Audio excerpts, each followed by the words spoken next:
Hello, friends, and welcome. I'm Sarah Liz, and I am back with my very favorite card from the new Trinity Stamps release. We are going to create a toaster-shaped card that actually pops up this little piece of toast. It is so stinking cute.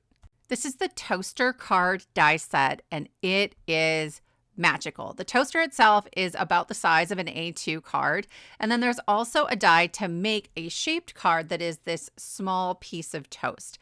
The toast is really quick and easy, so I thought let's step up the toaster itself. This is what the die set looks like, okay? So shaped card on the top, there's some wording included in the set. You guys were only using one die set today. That's it. I have cut the larger piece of my toaster from a slightly darker red and then a bright cherry red for the front panel. And I'm coming in with my Shaprie acrylic marker in white. I wanted a really bold shine mark on this top left corner and then down in the bottom right. I just thought it matched the sort of bold, whimsical lines of this toaster. This felt brave for me. I know there are people who put shine marks with white gel pen on their colored images all the time. That is not me. So actually I did a couple practices off camera. You'll see them later. But this turned out so much better than I even could have imagined. So I'm going to take this front red piece and I'm going to stack it up twice. This is going to be a chunky monkey card, but you know what? When I make a pop-up, it's hand delivered because I want to see what happens when they open it and they move it for the first time. So I am not worried about that. I figured let's just go big and give it dimension all the places where I want to give it dimension. So there's a bottom piece that I have cut from some silver cardstock, and then this front panel is going to rest right on top of it. They butt right up against each other. It's super quick and easy to put the toaster together. To do the toast, I had some cream cardstock, but it really wasn't the right color, right? Like it wasn't gonna work for toast. So I'm just coming around the edges with a little bit of very pale brown ink. And I made 3 of them. We're gonna use 2. For the actual card-shaped die, I'm coming around the edges of some craft cardstock with a medium brown ink just to give it a little darker color, and then a lot of that is going to get covered up. So I'll do all the edges and then I'll fold it in half and make sure that we're getting that inside edge as well. Otherwise, it's going to look a little bit funny. So don't forget to do the inside edge. I do like to burnish that and really press it down. I use my Ergonomic like bone folder from Trinity to help with that. And this comes together super easily. So here's the shaped card, and I will just glue on the lighter pieces. In theory, I would add them to the front, back, and inside. But because this is going to be sliding in and out of a little sleeve that lifts it like a little elevator for the toast, it's going to slide in and out a little better if I don't have one on the back. So I skipped that, but certainly you could add it if you wanted to.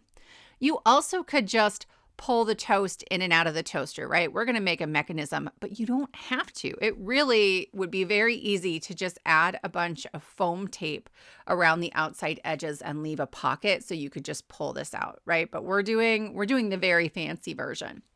I am going to layer up 2 of that back piece just because the very top is thin and I've used 80-pound cardstock here. I don't want that to get bent or warped as people are playing with this. So my front panel is done and now I'm working on the back. The slot in the toaster cuts all the way through, but I want it to stay in there. So I have like puzzle pieced my opening back in there, and then I'm just going to use some mint tape. You could use a piece of cardstock, anything like that. I've added some glue for extra security, and I'm just going to tape over that, and then I will sandwich another layer right on top of that.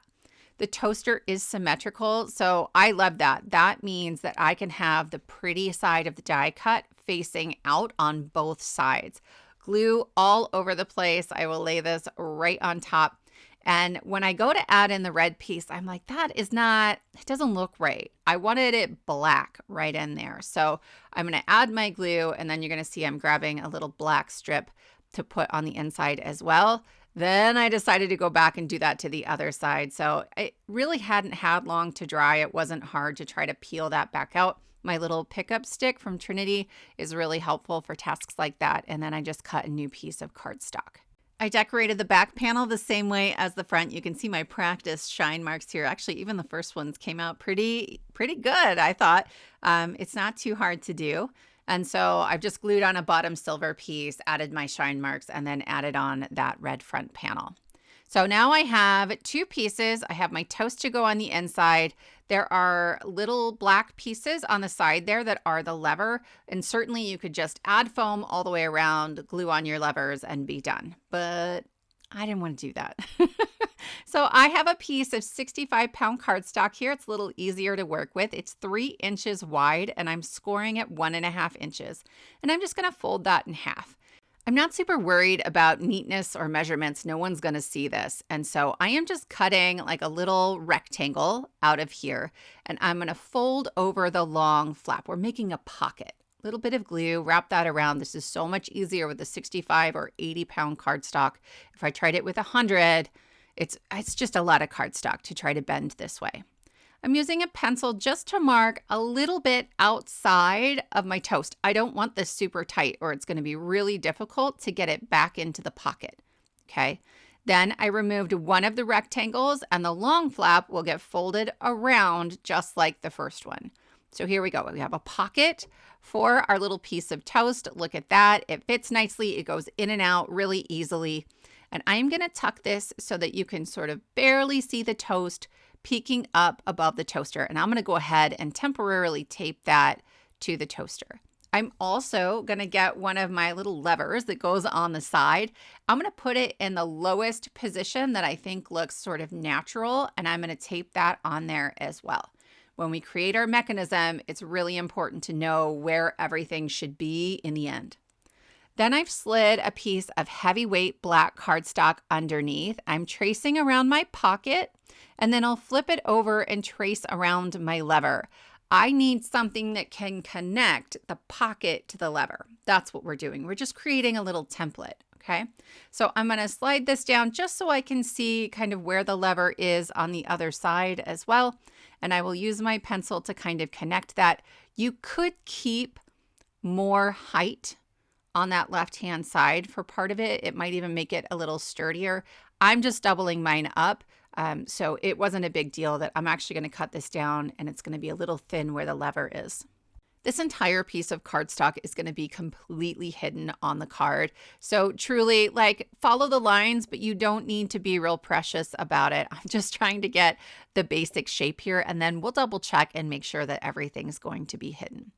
As I bring this back to the toaster here, you can see the only part that would stick out is where that lever is. And it's just a little too big on the bottom. Easy enough. I'll just trim that away. The lever's going to get glued on top of it and behind it, completely sandwiching that in.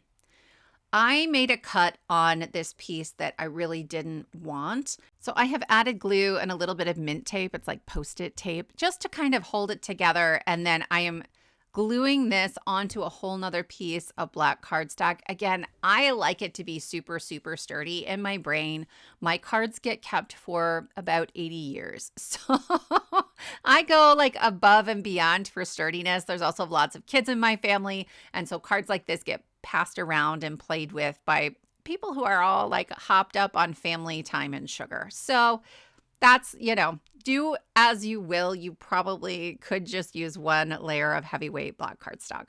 Here I am gluing my pocket onto that lever mechanism. Ignore the rest of it in the background. I made the slider mechanism and wasn't happy with it. So we're going to do it a little differently this second time, but you can see how that's going to line up in my toaster. So here I have a piece of cardstock that's about 2.5 inches wide. I want a track for that pocket to follow, right? If you skip this part, and you can, it's gonna be all wonky. It's going to lift up and down and end up at weird angles. I want it to lift straight up and down. And so that's what this is doing. I have just traced the top and bottom of my toaster, and I'm actually going to trim off just a little bit more. I want this to hide entirely inside the toaster. And then I have like a 1.5 probably inch piece of cardstock. Again, 65-pound here. It was a little bit easier. And I am going to wrap this around that slider mechanism, I'm not going super tight. It needs to be able to move and to slide. And so I purposefully sort of wrapped it. And before I wrapped that second side, I backed it up a little bit. I gave it just a fraction of a millimeter of a centimeter, okay? It is not a ton of extra space, but enough that it's not going to stick or tear the cardstock. I'm laying the whole mechanism down on the inside of my toaster, and I'm just drawing pencil lines so I know exactly where to put this in. I am also sliding that red mechanism up and down and marking the highest point it can go where you won't see the mechanism and the lowest point while still having enough glued to the inside of the toaster, and we're not going to end up with something that's falling apart. I'll use those lines and add my glue only in those areas, right? So I want it to be able to slide in between those pencil lines. And then I'm just going to give it some time to dry. You want that really, really dry, because if you slide that up or down and it sort of jams into the glue, it's going to be glued shut. It's not going to move anymore. So I stepped away and then came back and added some glue all over that slider mechanism, and I can set my pocket right on top of it. And this is going to work brilliantly. Okay, so I have my little sort of black piece sticking out the side, and I will just cover that up with my levers now. I am tucking these a little further in than how the die was designed.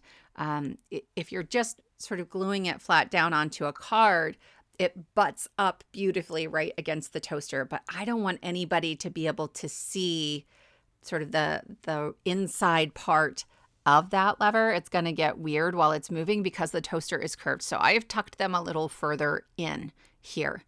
And you can see it is sliding beautifully. There is still just a little bit of wiggle, but not like there would be if we skipped that slider track. I am using Pear Blossom Press's World's Best Foam Tape. I love this stuff. You know why? Because I put my foam tape on there the first time, glued everything down and markered up my foam tape to match my toaster. And when I went to put the back panel on, it wasn't thick enough. So I was able to peel it all back off because it's repositionable for 30 minutes. I know. It just sort of takes the stress out of interactive cards. And it's worth noting, this is double thick foam tape, and I have doubled it up. I told you this was a chunky monkey. It just is. But I wanted to make sure that this wasn't getting squashed by the foam tape or not enough foam tape, right? And then that could impede the mechanism and keep it from sliding as well as I wanted. I went along the edges of that foam tape with an alcohol marker. A Sharpie would work here just to make it match the toaster a little bit better. I did the first couple before I set the tape down, and then I was like, let's just put it on the toaster and then color it up. So some of it's going on there still white. It's easy enough to kind of color it in. I just have to use a light hand to make sure that the ink isn't going to soak through any of the cardstock that I might touch. I'm putting a little bit of extra foam tape right underneath that lever. It's a stopper, so I know not to let it go any farther than that. And then I am lifting up that toast as far as I want it to go to its highest point, and I will add just this tiny little wedge of foam tape. Again, it's a little bit of support for the card, and it's a stopper for the mechanism because I don't want them to be able to see that pocket. It shouldn't happen anyway because we have that track, and the track has a stopper in it too, but it will help. Every step along the way, I am double checking my mechanism and making sure that it's gonna work. But here, everything looks good. I already have the release paper off that foam tape. It sort of falls off as I'm cutting it down into smaller strips. And I will just sandwich these two pieces together. You guys, we have a toaster and it works. For our sentiment, I'm using the word dies that come in the same set. This is truly like a one die set card, right? Which is nuts for me. My brain is everywhere and I'm pulling out every die set and stamp set I own. So I have cut the word toast with Rip and Stick double-sided adhesive on the back so that they're like stickers and they're really easy to just line up on that shadow. And then I'm doing this calls for a. These do not have shadow dies, so I've just sort of arranged them all wonky above the word toast. I put the negative onto my toaster. It's just sort of sitting there. And there's rip and stick sheet on the backs of these letters too. So I know where I want them. I don't have to worry about lining them up. And I will just puzzle piece these into the negative. They keep coming up because I didn't tape them down. Usually I would use like my mint tape or some other removable tape to hold those in place. But apparently I couldn't be bothered. There is a separate sentiment in there that's "Let's Toast to You" that you could use instead. Check out the Trinity website. There is tons of inspiration, other people using this, and different variations of where to put the wording. But here is our finished card, my friends. I love the bright cherry red. I love that we have this working lever and our mini card. I almost put a little jelly on that toast. The Every Pizza Me coordinating die set has like little dies that will cut out a heart-shaped pizza. And one of those heart shapes is like the perfect organic heart jelly shape. So that would be super fun. I was, I think, too scared to do it at this point. But friends, I hope this inspires you. Go ahead and check out the new Trinity release. I'm absolutely in love with it. Thank you so much for spending your time with me, and I will see you next time.